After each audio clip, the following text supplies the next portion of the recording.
بنعمة ربك فحدث سبحان ربك رب العزة عما يصفون وسلام على المرسلين والحمد لله رب العالمين.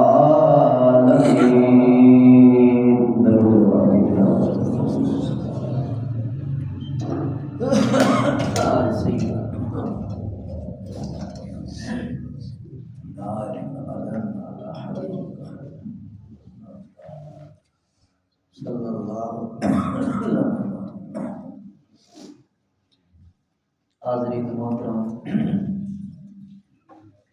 میرے انتہائی واجب الاحترام قابل صد احترام ذی وقار دوستوں بزرگوں،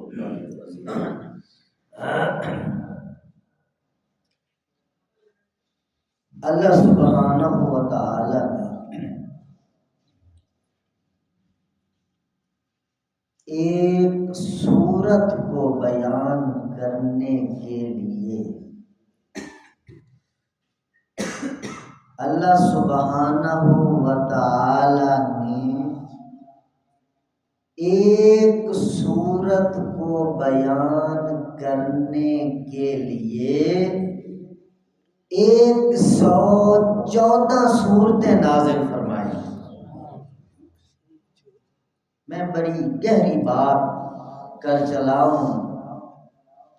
اللہ سبحانہ و تعالی نے ایک صورت کو، ایک شکل کو، ایک شخصیت کو، ایک امیر عظیمت کو، ایک ذات عالی مقام کو بیان کرنے کے لیے 114 صورتیں نازل فرمائی۔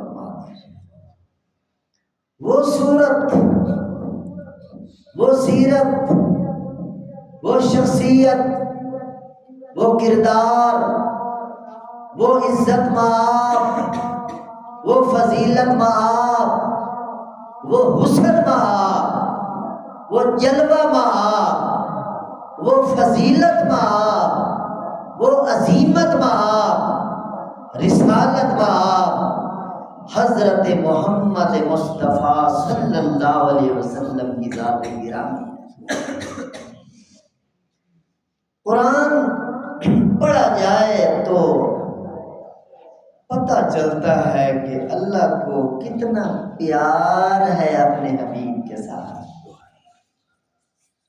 اللہ اپنے حبیب کو کتنا کھول کھول کے بیان فرماتے ہیں اور کتنا لاڈ فرماتے ہیں۔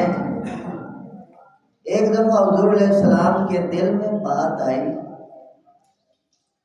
پہلے حضور علیہ السلام بیت المقدس کی طرف چہرہ مبارک کر کے نماز پڑھتے تھے۔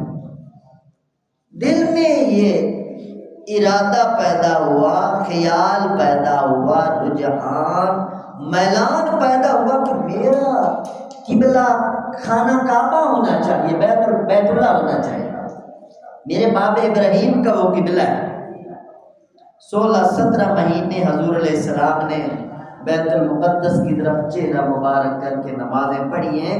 دل میں خیال آیا کہ میرا قبلہ کعبہ ہونا چاہیے، دل میں خیال ہے، اور اسی خیال کو لے کر اوپر دیکھتے ہیں آسمان، پھر نیچے نگاہ کرتے ہیں، پھر اوپر دیکھتے ہیں، خیال ہے دل میں، بات نہیں کرتے، پھر آسمانوں کی طرف دیکھتے ہیں، پھر نیچے چہرہ مبارک کر لیتے ہیں۔ تو اللہ پاک تو علیم بذات الصدور ہے۔ خیالات کی ڈوری اس کے سامنے ایسے ہے جس طرح علل اعلان کوئی چیز ہوتی۔ اللہ پاک نے قرآن نازل فرمایا، دوسرا پارہ سورۃ بقرہ، قد نرى تقلب وجهك في السماء، قد نرى تقلب وجهك، اے میرے نبی محترم، نبی مکرم، سید عالم، سید جہان، رحمت عالم، آپ کا بار بار چہرہ مبارک آسمان کی طرف اٹھ رہا ہے، اوپر بھی دیکھتے ہو نیچے بھی دیکھتے ہو، بولتے کچھ نہیں ہو۔ ہم سمجھ گئے آپ کیا کہنا چاہتے ہیں، کیا فرمائش ہے، کیا مطالبہ ہے، کیا آرزو ہے، کیا تمنا ہے، کیا کہنا چاہتے ہو۔ آپ اپنا قبلہ بدلی کروانا چاہتے ہیں، فَلَنُوَلِّيَنَّكَ قِبْلَةً تَرْضَاهَا۔ اے میرے نبی محترم، ان قریب ہم آپ کا قبلہ آپ کی مرضی کے مطابق بدل دیں گے۔ اور کیوں بدلیں گے؟ اس لیے بدلیں گے تاکہ آپ خوش ہو جائیں، تاکہ آپ راضی ہو جائیں، تاکہ آپ کی تمنا پوری ہو جائے، آپ کی خواہش پوری ہو جائے۔ اس لیے ہم قبلہ آپ کے لیے بدل دیں گے۔ دیکھو میرے محترم دوستو، ساری دنیا اللہ کو راضی کرنے میں لگی ہوئی ہے، اللہ راضی ہو جائے۔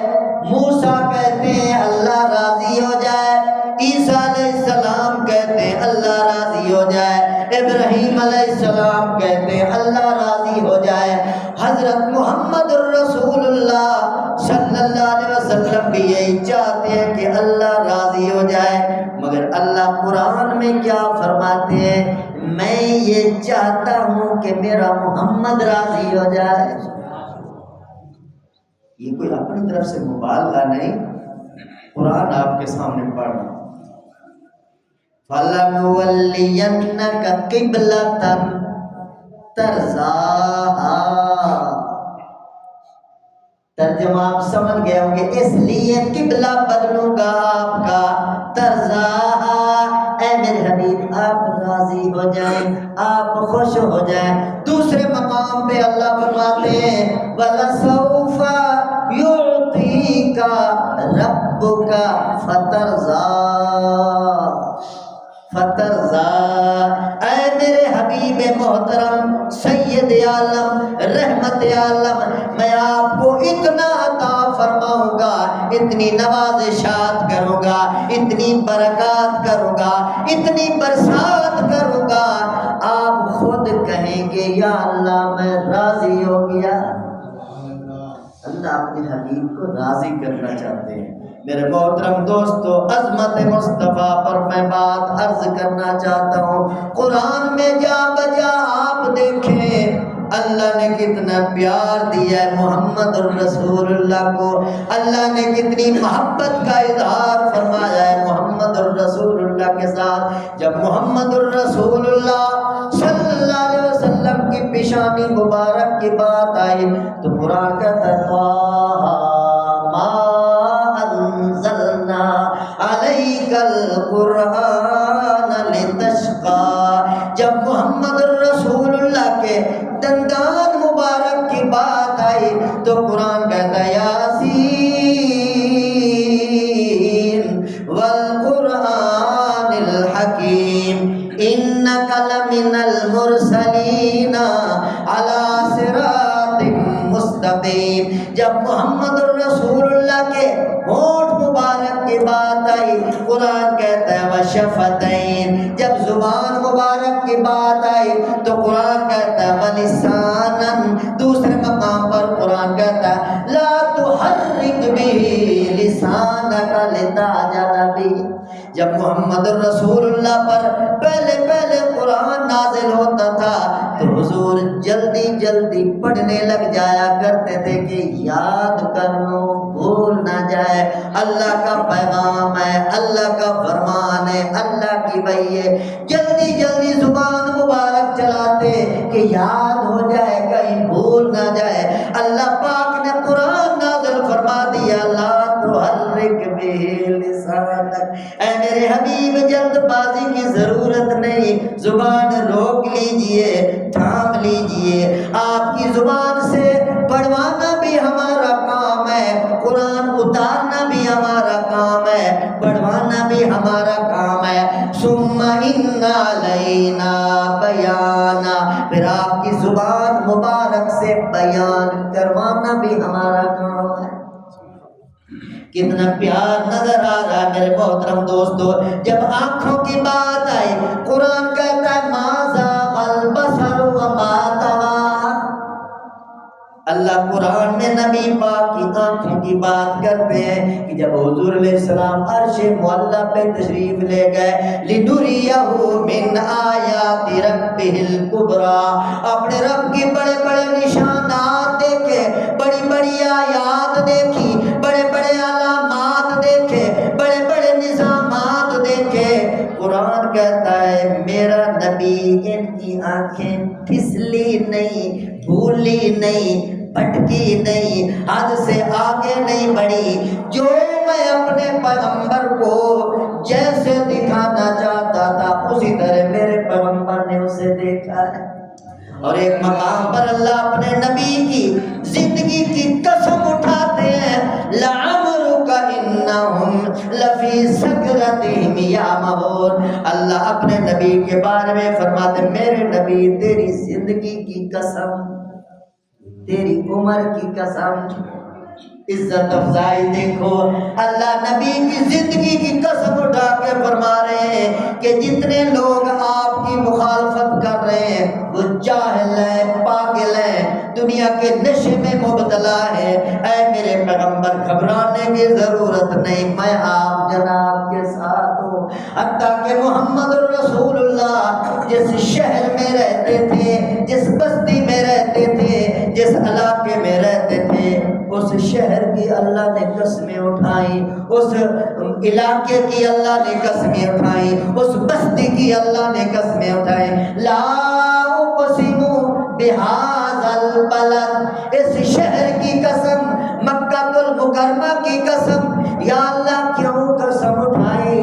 کیونکہ بیت اللہ یہاں موجود ہے۔ یا اللہ کیوں قسم اٹھائی؟ حجر اسود یہاں موجود ہے۔ یا اللہ کیوں قسم اٹھائی؟ یہاں ملتزم موجود ہے۔ یا اللہ کیوں قسم اٹھائی؟ صفا مروہ یہاں موجود ہے۔ یا اللہ کیوں قسم اٹھائی؟ مسجد حرام یہاں موجود ہے۔ یا اللہ کیوں قسم اٹھائی؟ آب زمزم یہاں موجود ہے۔ یا اللہ کیوں قسم اٹھائی؟ حتیم یہاں موجود ہے۔ کعبہ اندر سے باہر سے دیواریں موجود ہیں۔ یا اللہ اس لیے قسم اٹھائی؟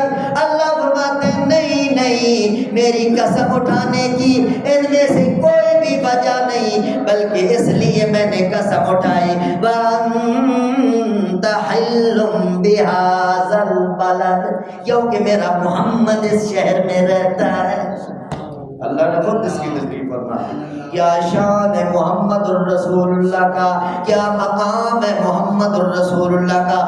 اللہ فرماتے دوسرے مقام پر وَرَفَعْنَا لَكَ ذِكْرَكَ، ہم نے آپ کا مقام بلند کر دیا، شان بلند کر دیا، عزت کو بلند کر دیا، عظمت کو بلند کر دیا۔ جب اللہ کسی کو بلند کر دے، شان دے دے، مقام دے دے، عزت دے دے، عظمت دے دے، رفعت عطا فرما دے، تو میرے دوست دنیا کی کوئی طاقت اس سے وہ شان چھین نہیں سکتی۔ اس وقت سے لے کر آج تک کتنے کتے پیچھے لگے ہوئے ہیں، عظمت مصطفیٰ کے دشمن، گستاخان مصطفیٰ حضور کی عزت کو کم کرنے پہ لگے ہوئے ہیں، مگر محمد الرسول اللہ کی عظمت روزانہ اوپر جا رہی ہے۔ ہم اذانوں میں کہتے ہیں اشہد ان محمد الرسول اللہ، ہم اقامت میں کہتے ہیں اشہد ان محمد الرسول اللہ، ہم نمازوں میں محمد الرسول اللہ کا ذکر کرتے ہیں، ہم جنازوں میں محمد الرسول اللہ کا ذکر کرتے ہیں، ہم جب خیرات صدقات دیتے ہیں تو سوچتے ہیں کہ محمد الرسول اللہ کا کیا طریقہ ہے، جب حج عمرے پہ جاتے ہیں وہاں محمد الرسول اللہ کا ذکر آتا ہے، کیسے محمد الرسول اللہ نے طواف کیے، کیسے محمد الرسول اللہ نے حجر اسود کے بوسے لیے، کیسے عمرہ کیا، کیسے حج کیا، کیسے صفا مروہ پہ دوڑے، کیسے مینا میں گئے، کیسے عرفات میں گئے، ہر مقام پر محمد الرسول اللہ کو یاد کیا جاتا ہے۔ ہماری مرکزی مسجد کے اوپر لکھا ہوا ہے لا الہ الا اللہ محمد الرسول اللہ۔ یہ وہ کلمہ ہے، یہ وہ جملہ ہے جو اللہ نے اپنے عرش معلیٰ کی پیشانی پہ لکھا ہوا ہے۔ تو محمد الرسول اللہ کو عظمت دینے والا اللہ، شان دینے والا اللہ۔ ایک اور مقام پہ قرآن کہتا وَابْعَثْهُ مقام محمودا، اللہ فرماتے ہیں میں نے اپنے حبیب کو مقام محمود تک پہنچانا ہے۔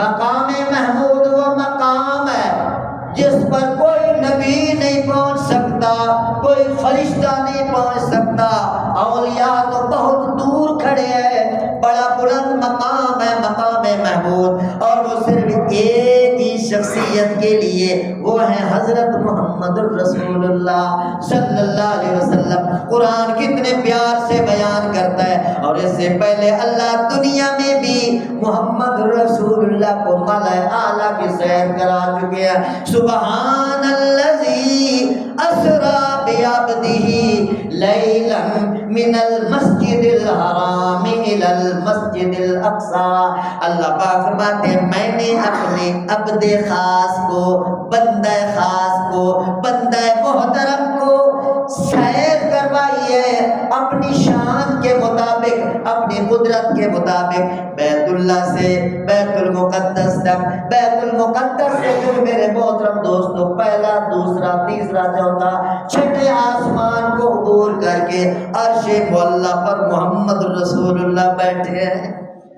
یہ شان دینے والا کون؟ اللہ۔ علم نشرح لک صدرک ووضعنا عنک وزرک الذی انقض ظہرک ورفعنا لک ذکرک فإن مع العسر یسرا ان مع العسر یسرا فإذا فرغت فانصب وإلی ربک فرغب۔ یہ جو کا لفظ بار بار آیا ہے، تشریح کا ٹائم نہیں ہے، اللہ اپنے حبیب کو یہ خطاب فرما رہے ہیں، علم نشرح لک صدرک، اے میرے نبی ہم نے آپ جناب کا سینہ کھلا کر دیا ہے، شرح صدر فرما دیا ہے، ووضعنا عنک وزرک، آپ جناب پر جتنے بوجھ تھے، جتنے ثقل تھے، ہم نے اتار دیے، ورفعنا لک ذکرک، اللہ اپنے نبی کی شان بیان فرما، اے میرے حبیب ہم نے آپ کے لیے، آپ کو خوش کرنے کے لیے، لکا کا مطلب یہ ہوتا ہے آپ کے لیے، آپ کو خوش کرنے کے لیے، آپ کو راضی کرنے کے لیے، رفعنا ہم نے آپ کو بلندیاں عطا فرما دی ہیں۔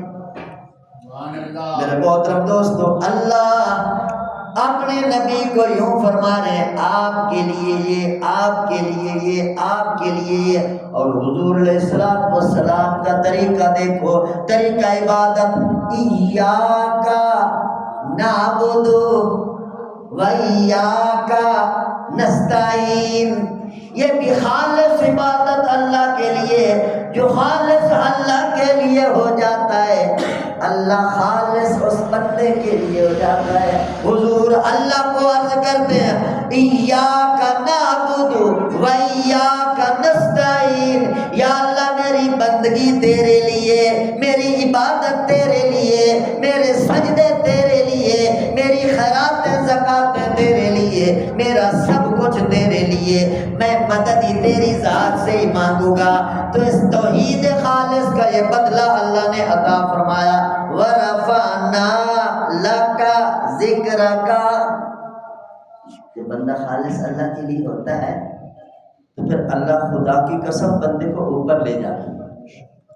اللہم انا نستعینک ونستغفرک ونؤمن بک ونتوکل علیک ونثنی علیک الخیر ونشکرک ولا نکفرک ونخلع ونترک من یفجرک، اللہم ایاک نعبد ولک نصلی ونسجد وإلیک نسعی ونحفظ ونرجو رحمتک ونخشى عذابک ان عذابک بالکفار ملک۔ تشریح کا ٹائم نہیں، اللہ کے نبی نے یہ دعائیں پڑھ کے بتا دی کہ سارے اختیارات اللہ کے ہیں، سارے اقتدارات اللہ کے ہیں، سارے فیصلے اللہ کے ہیں، لہذا اپنے آپ کو اللہ کے حوالے کر کے اللہ کی مدد حاصل کر لو۔ اللہ کی مدد حاصل کرنے کا گر یہ ہے اپنے آپ کو رب کے حوالے کر دو۔ میرے محترم دوستو، اللہ اپنے نبی کی شان ہر روز، ہر لمحہ، ہر گھڑی، ہر لحظہ بڑھاتے چلے جا رہے ہیں۔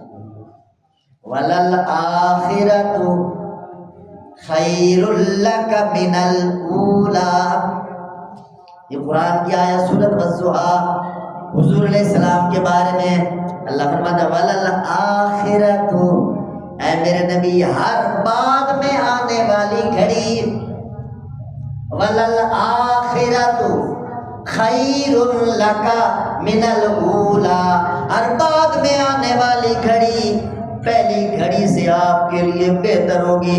ذرا یاد کرو دور محمد الرسول اللہ جب اکیلے کھڑے تھے اور توحید کا اعلان کر رہے تھے، پتھر برس رہے تھے، گالیاں برس رہی تھی، کوئی نہیں تھا، 1 سے 2 بنے، 3 بنے، 4 5 6 7 100 1000۔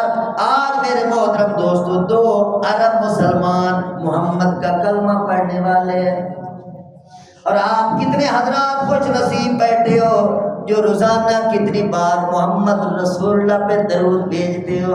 اذانوں کے اندر محمد رسول اللہ کا تذکرہ ہو رہا ہے، اقامت کے اندر تذکرہ ہو رہا ہے، نمازوں کے اندر تذکرہ ہو رہا ہے، کروڑوں اربوں بار پوری دنیا سے درود و سلام جا رہا ہے۔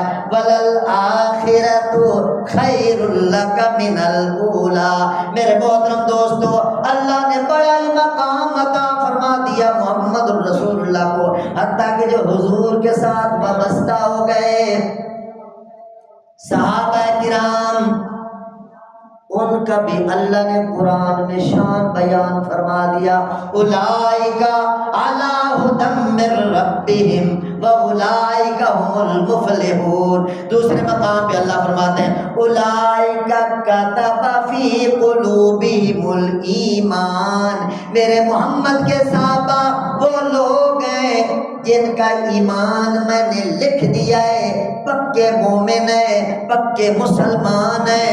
بلکہ دوسرے مقام پہ اللہ فرماتے ہیں اولئک ھم الراشدون، ایک اور مقام پہ اللہ فرماتے ہیں وَأَلْزَمَهُمْ كَلِمَةَ التَّقْوَىٰ وَكَانُوا أَحَقَّ بِهَا وَأَهْلَهَا، اللہ فرماتے ہیں تقوی کا کلمہ ہم نے ان کے ساتھ لازم کر دیا۔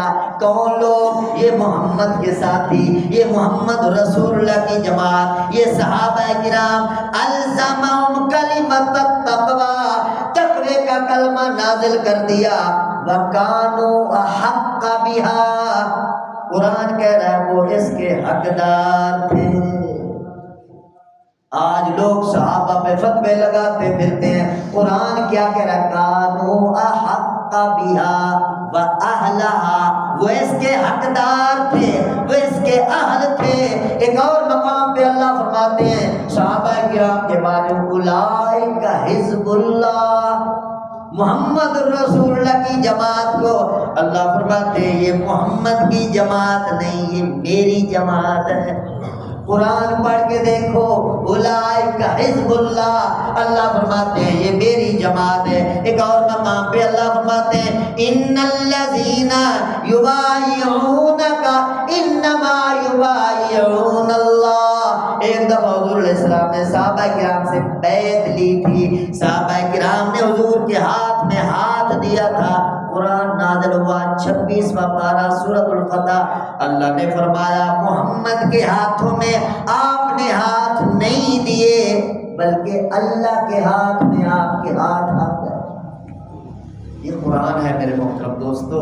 اب شان سمجھو کیا شان ہے محمد رسول اللہ کی.